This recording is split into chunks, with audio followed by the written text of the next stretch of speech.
Hello, everybody, and thank you for joining me today. It's Allan Barry Laboucan with the Rocks and Stocks News Show. I've got a special guest today in Roger Rosmus from Goliath Resources. Goliath is my highest conviction exploration, gold exploration company with a important discovery. And the more work they do, the better the project gets. The nice surprises come along, and it gets more important by the day. Roger, thanks a lot for joining me today. Hey, Alan, thanks for having me. It's always a pleasure to get together and have a little catch up here. Yeah, well, you've been busy, or the boys are going to be busy up in the mountain this year. You announced the other day that 40,000 meters of drilling has turned into 60,000 meters of drilling. Yeah, no, it's basically what we're seeing early on here in the season. Quite a bit of abundant visible gold in some of the new areas that's hosting the gold, which we hadn't identified before until the off season, throwing some science at it with Colorado School of Mines, and obviously the team itself doing a solid job in the off season, going through, call it 92,000 meters of pictures. We do, photograph everything. And so we identified some areas that thought we could be potential to host gold, and which we did in the alteration that we're seeing in the sets there with the calc silicate. Look at So pretty exciting stuff. Yeah, it's I've been telling people these days about, well, for a long time, how bullish I am on gold. And that I'm really bullish on gold stocks. But what is the qualifier to that is they got to be catalyst rich. And when it comes to catalyst rich gold explorers with important discoveries, you guys are one of the most catalyst rich in the across Canada these days, probably across North America with your big drill program. Yeah, it's pretty sizable. I mean, I haven't seen anything. I guess really even kind of close to that. I mean, ultimately, the obviously the producers are drilling quite a few meters and so on, but for the most part, the exploration side, certainly in BC, I haven't seen anything a program this size, which again, just bodes to the fact that we've got amazing support. We've got a lot of sticky money that just came in on this recent financing with the bought deal with Stifel Canada and also with CIBC and the Core folks being part of the syndicate at what, $3.17, which is the highest actually pricing that we've actually raised money at. So very minimal dilution, no warrants um, with that. So most of the folks, I mean, I think in the book they had, I think it was with my 4 million sidecar, I think it was like $48 million of interest, which only took 27 in total. So hopefully, there's a bunch of money sitting there, kind of 7, $8 million of hard money sitting on the sidelines, ready to pounce on the stock here, as we continue to deliver results. And obviously, our first set of results were pretty amazing coming out of that reduced intrusive dike, where again, these dikes were supposed to be barren, and we've proved everyone wrong. I mean, we're the pioneers of this thing, and blazing new trails and changing the landscape of how people are viewing their projects. I think in the Golden Triangle, certainly with this Eocene aged dikes being kind of around 52 MA, and very, very exciting. And we do have 17 of these dikes that we can see at surface. Obviously, it could be more below in the mountain, but we do see 17, of which four we have confirmed to have very high grade mineralization with mineable widths. You know that that work that your guys and the Colorado School of Mines did is quite impressive. I mean, you look at the work that you kind of, when you're looking at a project area, you look at the work that has been done by researchers prior to you getting there. And the conventional wisdom in the Golden Triangle was these reduced intrusion related gold systems aren't prospective for gold. And so when you kind of turn that on its head with this work that's done by the Colorado School of Mines, that's really impressive. And you know, I would think that every gold company up in the Golden Triangle is kind of wanting to see your core and learn more about what you're doing there with that reduced intrusion stuff.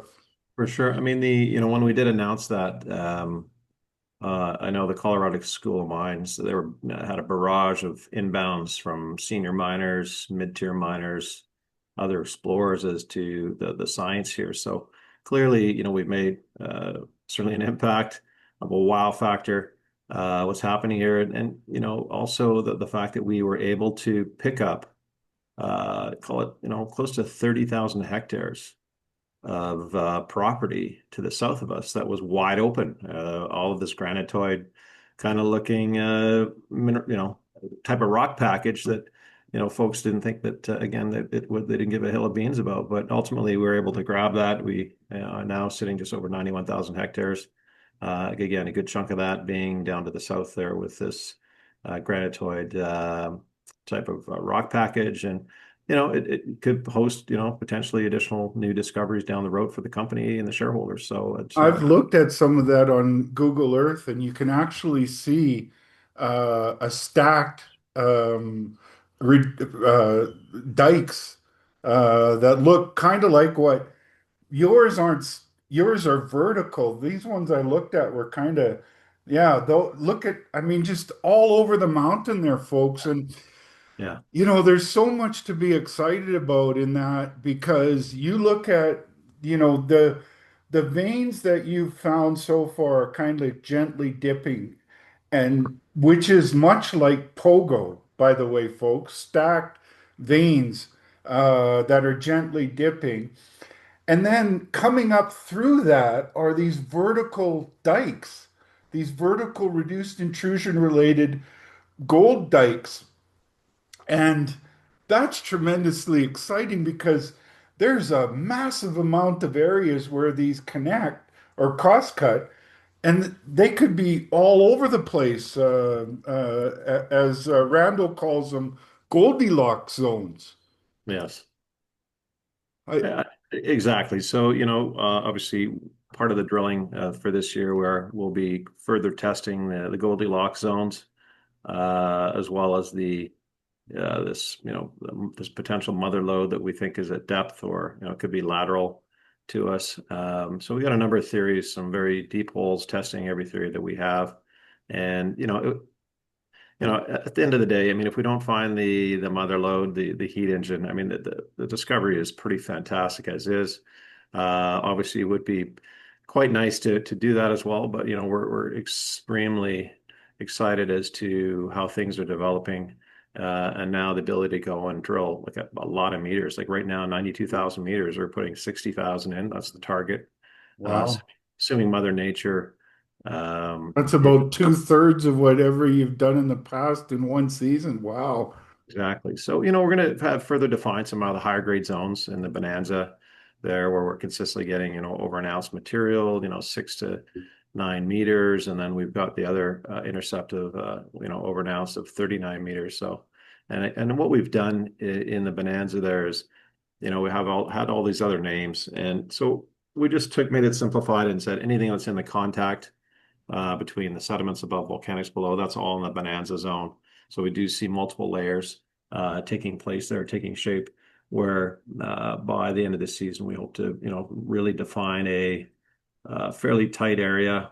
I think it's kind of 350 by 350 meters of kind of 50-meter spacings. And then within that, there'll be a 1,000 meters by 1,000 meter with 100-meter spacing. So with the idea that we could demonstrate or certainly increase the confidence that the continuity is there, and there's potentially, a very high grade zone that could possibly be the starter load that would pay for capex out of the gate. Well, I tend to look really closely at everything you put out there, Roger, and there was something else that, well, a couple things that really excite me about those reduced intrusion related gold hits in the dikes is that I don't know if everybody has noticed this, but if you look at those pictures, the visible gold is not only in the quartz, okay? In these systems, almost everyone I've looked at, including Snowline Gold's success up in the Yukon, it's all the gold is in the quartz. But in your pictures, the gold is all also in the granitoids or the granite right beside where the contact is with the quartz Yeah. and into the granite. Mhm. Why that excites me so much, Roger, is that that tells me that there's a powerful gold mineralizing system that pumped it into there. It's just like any other deposit where you get it into the country rock, if you will, outside of the main zone. That tells you that there was a powerful gold mineralizing system there that pumped that gold into that rock. Yeah, no, it's like think about it. I mean, the area right now, the footprint is 1.8 square kilometer, and then you've got the stacked shear zones of 1.2 kilometers. So the peak of the mountain is about 1,700 meters above sea level. So you think about, again, back to your analogy there, the heat engine to drive all this mineralization, forcing it into the granitoid up, way up. Well, Yeah. yeah, I mean, I mean, and again, the visible gold is kind of splattered all over this mountain area and in multiple host rocks. So we're super excited and we hope to like I say continue to have success this year. But I think 2025 will definitely be one for the books. Another thing that gets me excited about these reduced intrusion related gold, I've noticed a trend in your veins that as you go deeper, you've seen a wonderful transition from it started out up at the top of the system as fine-grained visible gold. You go further down in the veins and you get more coarse, a fine-grained gold. Follow it more, you get abundant. Then you get abundant, coarse, and fine-grained gold. And Hmm. so as you're following that deeper, you're getting chunkier gold, if you will. Sure. And I think there's going to be a similar trend. Now, this is my complete speculation, Roger, but I think there's going to be a similar trend when you follow these reduced intrusion related dikes deeper into the system. We saw in the Randall Karcher's work from the Colorado School of Mines that they were actually able to get a portion of the core where you have both the reduced intrusion and the veins. And you saw the reduced intrusion was in a bunch of abundant fine-grained gold. I think as you get deeper, that's going to get chunkier in the reduced intrusion related gold.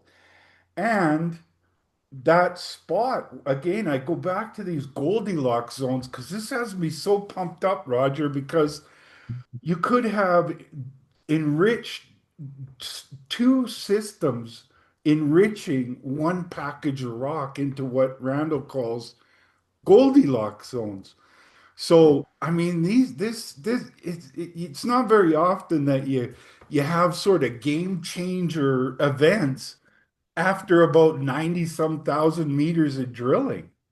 Yeah. Well, I think you've coined it, or I think one of your mentors something about new discoveries always start big and they get smaller the more you drill. In this case, the more we drill, the bigger it gets. We still don't know how big the system is. And then I think another one of your little coin phrases, which I've used multiple times, is about and actual deposits bring along nice surprises along the way. I think I kind of got that right. Or Exactly. Yeah, that was Bob Darney, my old mentor in geology. He said every project starts out big. Then you put the truth machine on and it gets smaller and smaller. Where the Mhm. mines, they get the more drilling and the more science you throw at it, the better and better they get, and they have pleasant surprises along the way. I Yeah. mean, to find that gold like it is in the reduced intrusion related gold system. That is one of these fabulous surprises. But you got another one that's starting to show potential for another pleasant surprise. It's in the calc-silicate breccia. Yeah. Um, again, it just keeps on overwhelming me somewhat about how the gold is the power of that system that's getting that gold up into every rock package and visible gold too. Well, and visible gold seen with the naked eye. So Yeah.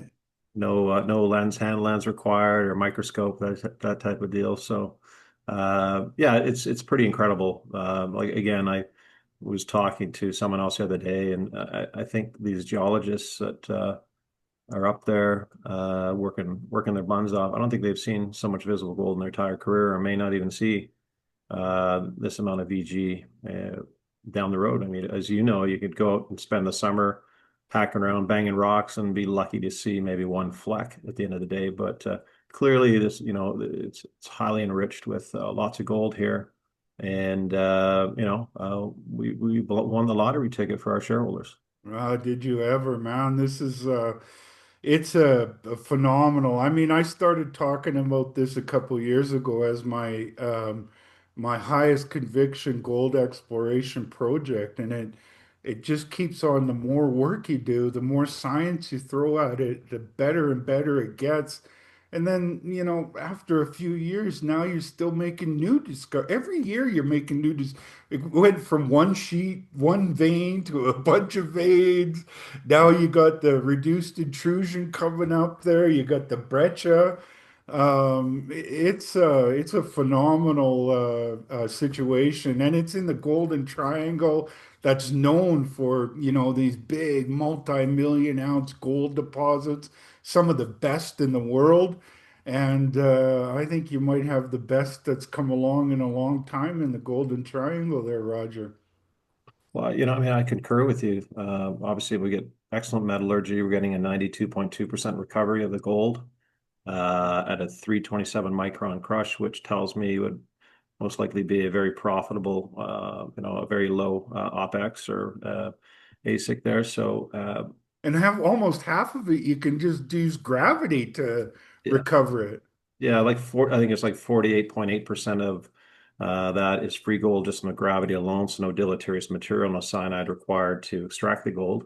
And then heading back to these dikes, the reduced intrusive dikes, just because the folks at Colorado School of Mines think the fact that there is more free gold, less sulfide, so on and so forth. So that actually number could possibly even be higher with that hosted within that the granitoid. So that's pretty exciting stuff. So we'll plan on doing something there, doing some testing, and just kind of get an idea as what would the percentage of gold to be extracted and what micron or what crush size would we have to do that at. But like you say, as we get further down into the system, and again, we're still above the valley floor. We're not down, Right. a kilometer, half a kilometer. But we're seeing less silver, less of the zinc, the base metals, getting more of the copper, the telluride, and these types of things. So it's clearly the directions are pointing towards we're getting more proximal to whatever that heat engine is or where it is, and fingers crossed we actually tag into it this year. That'd be pretty exciting stuff. Well, I mean, actually, that picture you have behind you, Roger, there's evidence there. Like you see those vertical cuts in the mountain, folks. These are all these vertical dikes. And when you get so many of them, including that one that kind of cuts across, they're all sort of radiating down the mountain and sort of towards each other. And my guess is there's probably a big magma chamber up there, which, from a geological perspective, it could be the answer as to why you're getting gold into so many rock packages. It doesn't matter what rock package you look at, you get it, you get the gold, you get it in the veinlets in the quartz in the reduced intrusion, and then right beside it in the granite and in the shear zones and now in the breccia as well. This all sounds like a big pool of magma that's under a lot of pressure, and then it releases, and maybe does that over time more than one time. Um, and you've got evidence sitting right behind Roger's ears there of this kind of event. Look at all those vertical bodies there, folks. Yeah. This is a tremendous project, and where it all leads, who knows? I mean, but another thing is people look at it and they go, well, you might have to go down 1,500 meters from the top of the mountain to get into that magma chamber. Yeah, but it's only about 500 meters below the valley floor or something like that. So, that's another thing that's beneficial is the topography.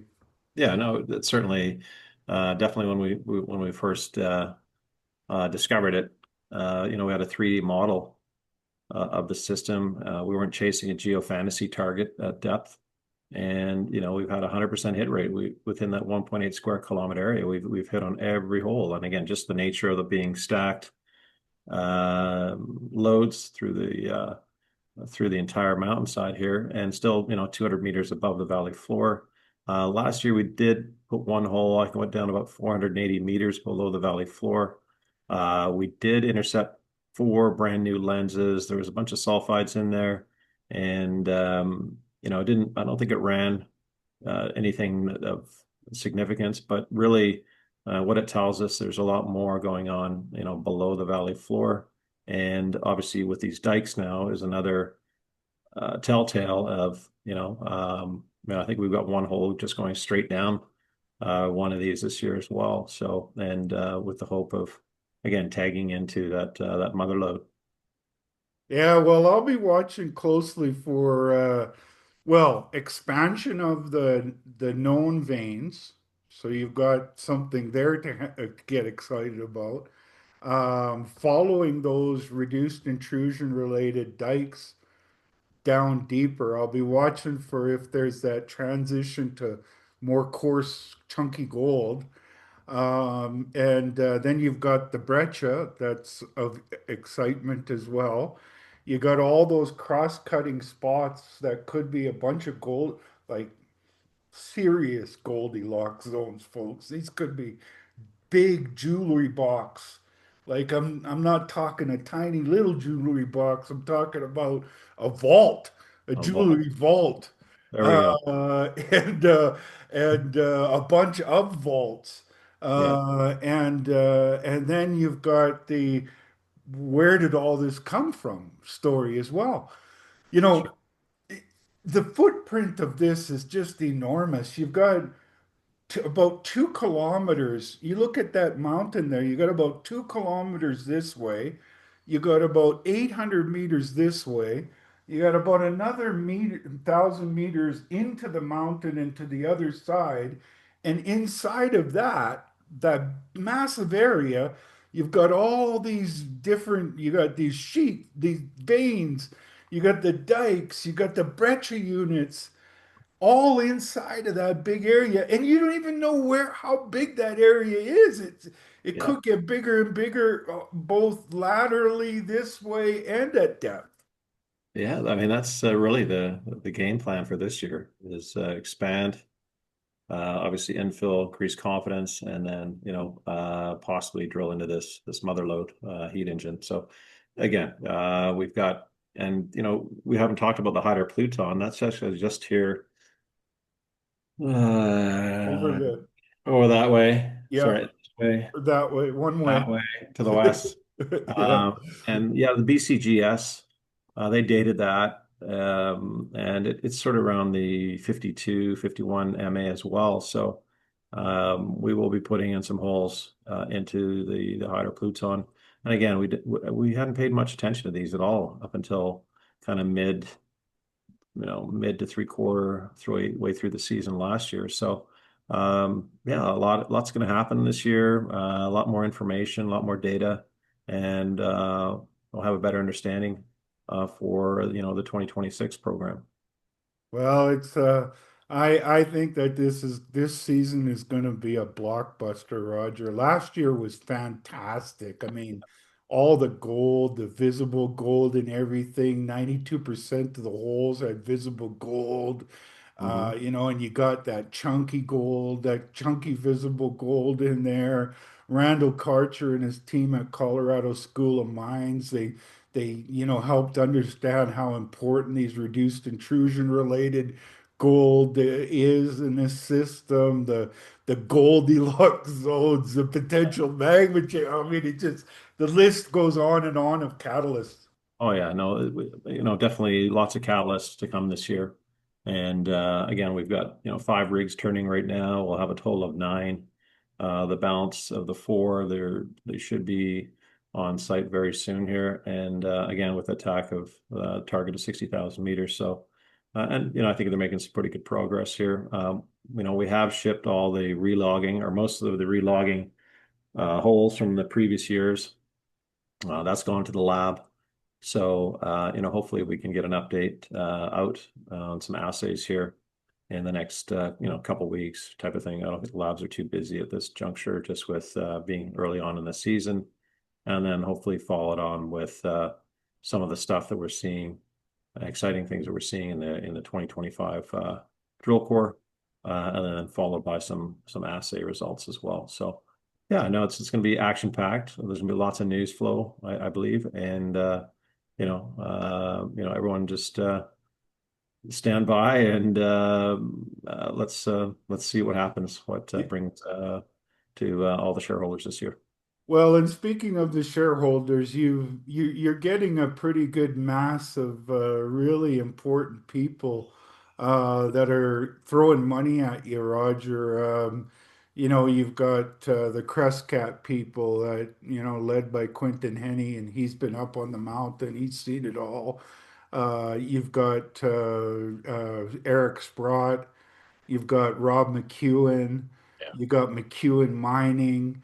You yeah, got this fund out of Singapore, yes. Larry Childress, and now you've brought on a whole new group of institutional investors with this latest round of financing. So a lot of smart people are doing their homework and liking what they see.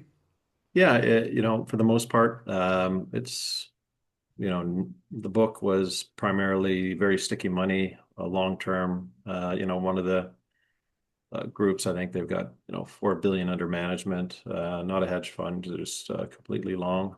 And those are the kind of folks who want in the name. And what they told me was, hey, we don't want to miss the next Great Bear transaction. So that's what's in their mind, and that's what got them interested, or why they've invested in the company, because they think there's could be another potential Great Bear type of valuation created here. That was what gold was at $1,700. Back of the envelope, I think they had sort of 4 million ounces, maybe up to 7, and they were taken out by Kinross for what, $1.8 billion Canadian. Right now, we're trading at around $300 million Canadian market cap. So there's definitely, we can look at transactions to demonstrate that these types of valuations are possible. And clearly, I do have my eye on something like that. Or, if it doesn't happen, then we'll assemble a team at some point once we can define the parameters of how big this thing is, because we still don't know how big it is at this point. I don't even think you're anywhere near the limits of this thing. True, true. And worst case, with Quinton and maybe McEwen or Rob personally, we put a team of folks that can move this to a mining type stage deal. But ultimately, we're just going to continue drilling, and at some point, um, put out a resource. At this point, I think it's still way too early. Just the fact that we don't know how big it is, and the more we drill, the bigger it gets. And clearly we've seen what's happened to a number of companies, over promising and under delivering, where there's market cap's been chopped in half or Yep. 85% operates overnight type of thing. So that's what we've learned from those mistakes, or just by observing. And again, our tack is to keep on drilling, make it as big as possible, and don't disappoint. Well, you're an explorer, Roger, and I believe that explorers should explore until Mm, the point that they think that the project tells them that now you have to be a miner. right. And you still got a lot of exploration to do because in reality, you might just be still scratching the surface. Yes. And that's mind-boggling to be able to say that with a straight face. A lot of people throw their arms around and they do this arm waving like I did earlier, but my arm waving is not hopes and dreams based on geophysics or geo wizardry. It's based Geo, on what the truth machine is saying with the drilling. yeah, geofantasy. Yeah, exactly. No, Yeah, no, and then we've got then you've this got is geo jackpot, reality. geo reality, definitely geo porn. Yeah, there you go. The core coming off the hill. But to that point, you look at Jackpot, which is about a kilometer and a half to the east there. Obviously, there's something going on here. We do believe it's the same causative magma chamber intrusive system. But right now, That's the like best 2 kilometers beyond that, what's in your is picture there, correct. way So over there. obviously, there's a lot going on here. But I think the best use of the shareholders' money is obviously to really expand on, kind of let's call it the main stake here, the main event, Yep, and all this other regional stuff we can look at a later date. And this is the year that we need to again tighten up those the pierce points yep, to again increase the confidence and possibly demonstrate there's a load there that would again potentially pay for capex in a mining type scenario out of the big gate. and a big magma chamber underneath there that's Yeah. got a bunch of Goldilocks zones all throughout the mountain there, Roger. Can Yeah. you dial that up for me? Will do. Stay tuned. All right, Roger. Well, I know you're on a tight time schedule today, Roger. I thought this was a good opportunity to give everybody an update on what's gone on with this recent news. Right. And the way you guys put out, I love the way you guys put out news. You keep everybody well informed Yes. along the way. When you see good stuff in the drill core, you don't wait for the assays. You show people. We never know what the assays are going to say, but you're keeping people informed along the way. I think more companies should do that. I commend you guys for doing that. Thank you. And so I think this will be a news release rich season this year, Roger. Well, as usual, exactly. It'll be the same. And how can people get bored of visible gold? It's and then high grade numbers as well to Behind it. Yeah. behind it, which is also nice as well. So yeah, we'll definitely keep everyone updated. Obviously our news releases are very lengthy, very detailed. Yep. Uh, you need to read it a couple times, take a couple hours because there's a Well, you lot know of who else does it like that, Roger? who's that? Robert Friedland. Yeah. Yeah, I remember the days when he found Diamond Fields Resources, and it always had so much detail.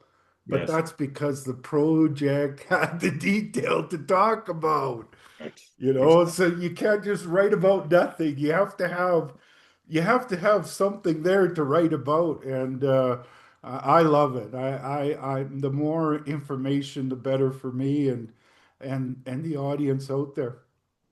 Perfect, Alan. Well, thanks for having me on, and we'll have to do this soon on any sort of our next updates that we've got coming out to be released. So stay tuned, and you have a great day. Thanks. You too, Roger.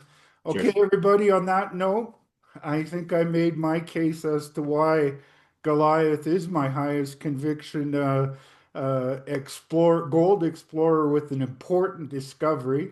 That's a qualifier. I don't know if everybody always picks up on that, the important discovery part. We talked about, and it's getting better and better as they do more science and more drilling. They've never gone into a season with as much geological data and drill hole data as they have this year, and still wide open for questions to be answered. You just don't find that these days, folks, in any exploration anywhere in the world for gold, which makes the company very special, in my opinion. But as always, you do your homework, speak with your financial advisors before making any investment decisions. Do that homework and see if you come up with the same conclusion. A lot of people are. I listed off some of the great shareholders that Goliath has, and they got a very good group of retail shareholders as well. And yeah, do that homework and have a great day and stay tuned for more news from Goliath Resources.